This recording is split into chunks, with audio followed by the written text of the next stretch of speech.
Well, greetings, faithful followers. I'm Brother Jack Angry, and this is Inferna, the cougar from hell. Hello, everyone. And we wanted to take a minute here to give a special shout out to a good friend of ours, our friends at the Shilling Shockers TV show, namely Penny Dreadful the 13th, and her husband and sidekick, Guru the Werewolf.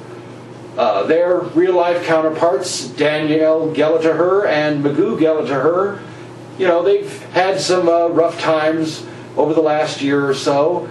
Her husband, Magoo, who plays Guru the Werewolf, has been battling cancer, and as you know, with this kind of an illness and the treatments you have to go through to keep it at bay, obviously that takes a toll on a person emotionally, physically, and most importantly, financially.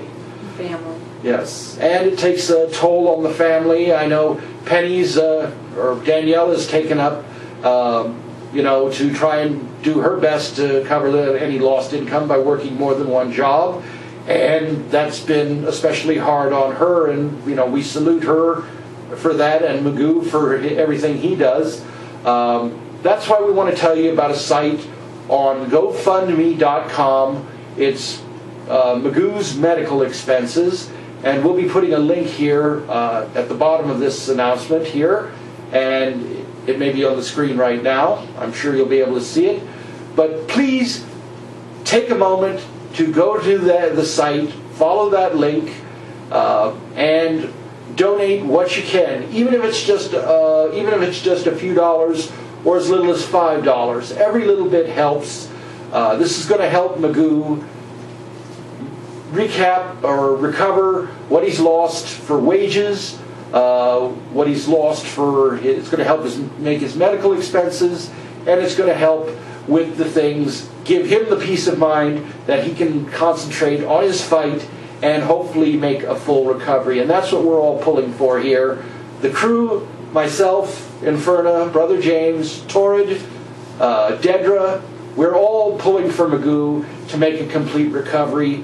And for him to do that, he's got to focus 100% on fighting his illness and coming back better and stronger than before in 2014. And we want to help that happen. So even if you can't donate, or you can only donate a few bucks, if you can't donate, then spread this around. Like this video on Facebook. Share it with your friends, your family, your Facebook friends, your Twitter friends. Let's get Magoo the support he needs to beat this and to come back stronger than ever. So, I'm Brother Jack Angry, along with Inferna, and from the rest of the crew here at the Angry Brothers Omaha Shakarama. Magoo, keep fighting. Hang in there, buddy. We've all got your back on this. Show support that there's people out there that actually care. That's when right. In that situation. And we know that, I check the site every day, and we know that many of you care. A lot of you have donated. They're at over 50% towards their goal. So with a little bit more love, a little more support, we can get them to where they need to be so that Magoo can focus on his recovery without having to worry about covering these expenses. And we're going to do everything we can, and we hope you will too. So thank you and enjoy.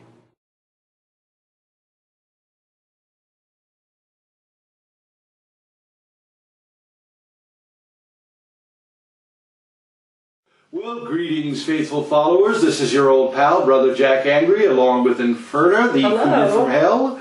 How is everybody today? Yes, it's a bright, sunny day here in Omaha. It's not freezing. What time is it? Yeah, it's like, well, wait a minute. It's 1 in the morning. Why the hell's the sun out?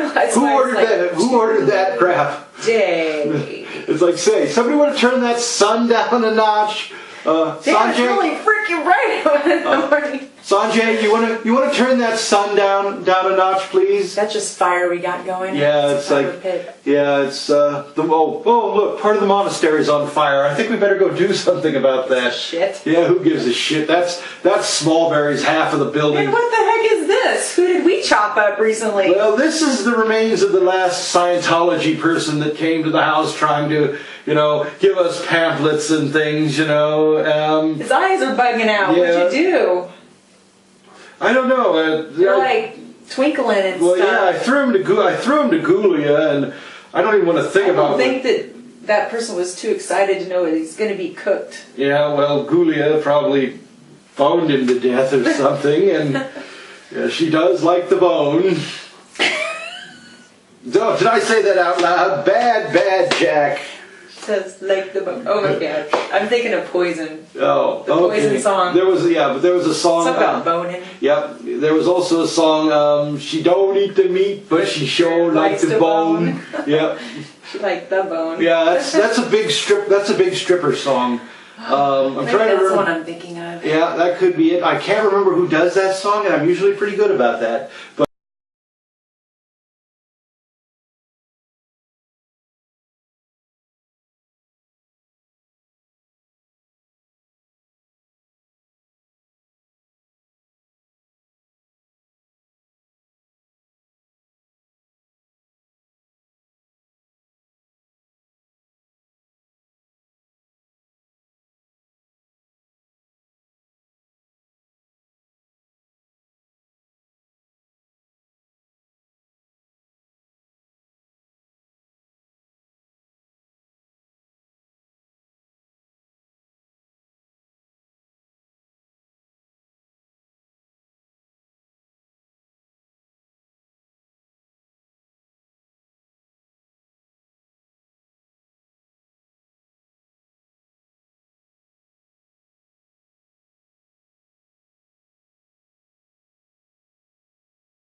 Greetings, faithful followers. Welcome back. What do you think of Eegah? Isn't that movie scary? Eegah.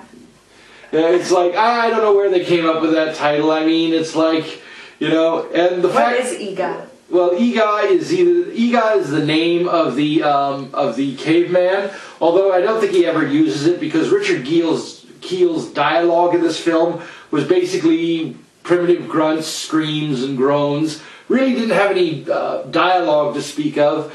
A little bit of trivia about the film. Arch Hall Sr., who wrote this film as a vehicle for his son to act in, specifically, was originally planning to do it as a psycho slasher film. But when he met actor Richard Kiel, who was 6'7", and big guy. He's a very big guy. I've actually met him at several conventions and in the past, and he is just he just towers over the room. I mean, it's amazing. But he's actually one of the nicest guys you'd ever want to meet, and he's a really great professional actor. I mean, been a big fan of his for years. The film was when Arch Hall Sr. met Richard Kiel. He wrote the film especially for his son, but he wrote in the part of Eegah, changed it from a slasher killer to this caveman living in the wilds of the California desert outside of Palm Springs, as a vehicle for Kiel as well, who had done a few small parts, but really hadn't achieved his level of fame that he knows today. So, good job, Arch Hall Sr. There were several rather glaring technical errors. You will see a lot of, because of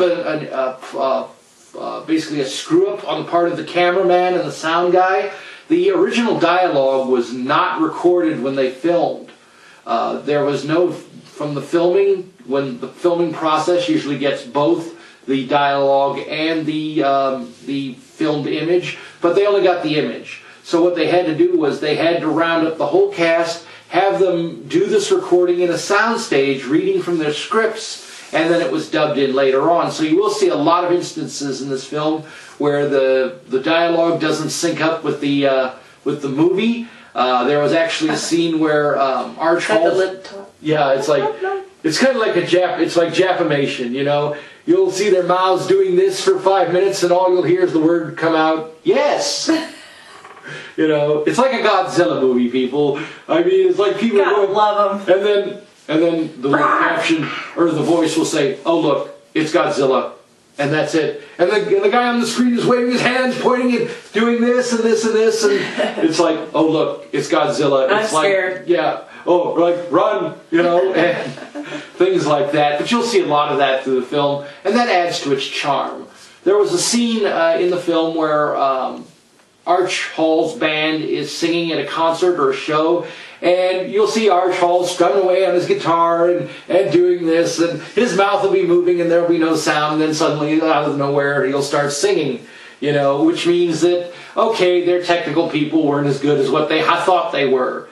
But again, it does lend... I think that happened kind of a little bit back then. Yeah, that happened a lot because the fact that you're trying to dub in a recorded soundtrack and match it up to everybody's lip movements is literally impossible. It's very hard today with today's technology and CGI. It's still... Yeah, exactly. And then, yes. Wait a minute, do that again. No. Oh, you missed it. Guys, you missed it. You missed plenty, guys. It's like... Okay, well, I guess we know what Inferna's talents are. Yeah. I'm kidding, I don't have any talents. I really don't. Don't you believe it, people. Anyway, but again, we digress. That kind of reminds me of that movie, Kingpin. Yes. Kingpin, yeah, it's like... Okay. Yeah, okay, let's not get off on that rant. Although we really should run that film. Well, let me find a copy of it. But anyway, the film itself, will see several instances where they were filming in a parking lot and this was supposed to be in the middle of the night, but because they overdid it with the lights, I mean, they went overboard on the lighting for this particular sequence. making it look like it was the middle of the day in this parking lot. Like we do. Yeah, it's like, but we have an excuse. The building next door is on fire. Yeah, so, it's still on fire. Yeah, 1 in the morning. Yeah, Omaha should be showing up any minute now to put that out. Yep. Yep. Well, hey, that's Smallberry's section. I ain't worried about it. He paid his rent, so, we better have his friggin' rent check in next month on time. But anyhow, so there was a scene where the parking lot is so well lit. Unfortunately, you could see reflections of the cast, of the crew, and the director, and a few other people reflected in the car windshields and off the surfaces of the cars because they polished up several of the cars, making them almost like mirrors. So you'll see a scene where Arch Hall is sitting there talking, and you'll see the guy holding the spotlight or holding the boom mic while they're doing this, clearly reflected in the glass or in the car body. So way to go, technical department, But again, this film was actually voted in the top 50 of the worst movies of all time by the Raspberry Awards. And probably. Yeah, if they say you suck, believe me, they mean it. You've arrived.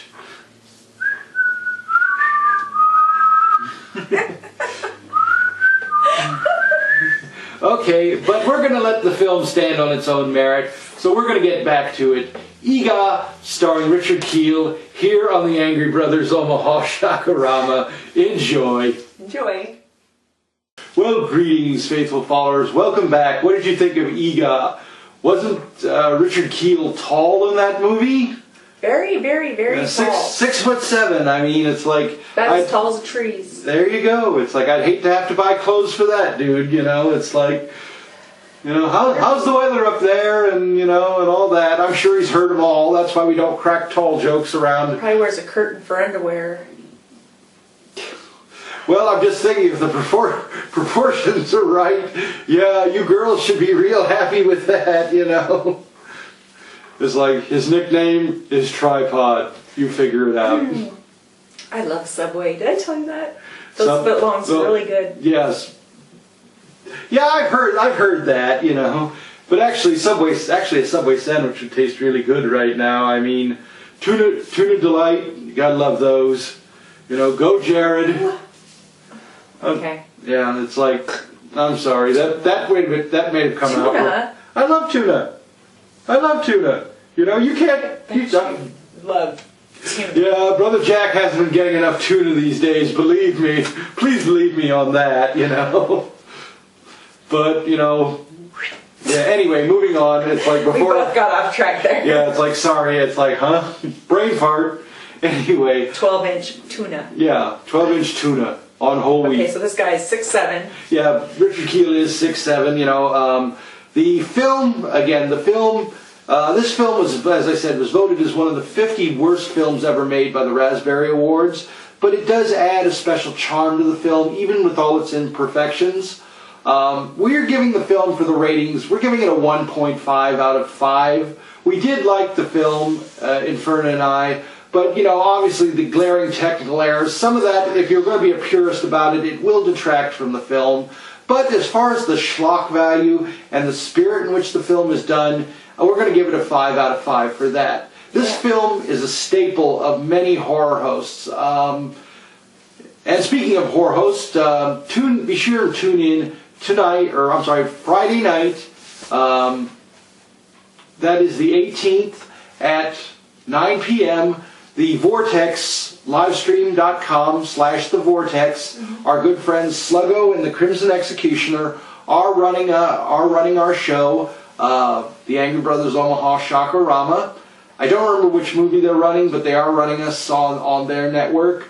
We want to give a big shout out to our friends at Fright Channel TV and our friends at Cryptic TV.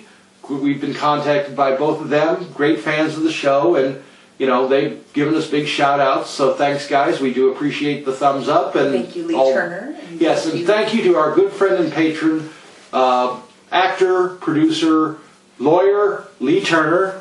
I'd like to thank Todd again. Oh yes, Todd Mizia, aka the Toxic Zombie, for his wonderful artwork of Inferna, which you can see by going to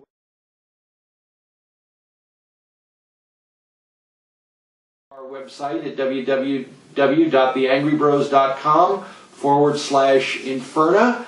And you can see it there, and you can also see it on our blog and websites. Yeah, a lot of great people to thank. Thank our good friend DJ Grimlock and our friend